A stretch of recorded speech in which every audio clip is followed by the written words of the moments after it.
If you're watching this, you're likely familiar with the weight of the snooze button or the hours lost to aimless scrolling.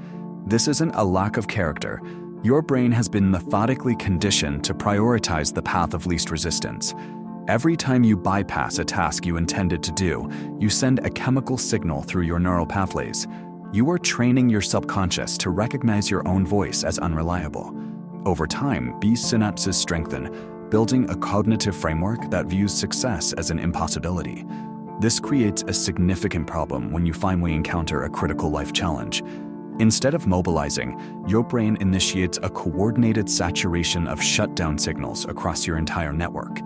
This gridlock is a biological defense mechanism. Because the brain has categorized the high-stakes challenge as a categorical loss based on your past behavior, it halts the expenditure of mental energy.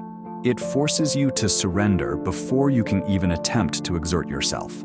To move past this default failure state, you have to do more than just want to change. You have to break the existing neurological loop and replace it with a discipline-based response. Procrastination is not an inherited flaw, it is a learned cognitive habit. And because it was built through repetition, it can be systematically dismantled and re-engineered. The first clinical intervention in this re-engineering process is the establishment of relentless micro-commitments. You begin by reclaiming the power of your word through hyper-specific daily challenges. These should be manageable but firm, doing 50 push-ups, completing 100 sit-ups, or studying for a focused 2-hour block. This scale illustrates the core mechanic of rewiring. Consistency is the metric that matters, not intensity. The simple, non-negotiable act of finishing the task, no matter how small, is what physically alters your brain's baseline. To prevent your conscious mind from drifting back to old patterns, use physical reminders. Place a list of these challenges in your bedroom or on your desk, anywhere your eyes are forced to engage with the commitment daily. If you maintain this protocol for 60 days, you will see a measurable shift in your self-perception. By mastering these small acts of friction, you create the cognitive foundation required to support larger, more complex ambitions. However, raw consistency is only half of the blueprint.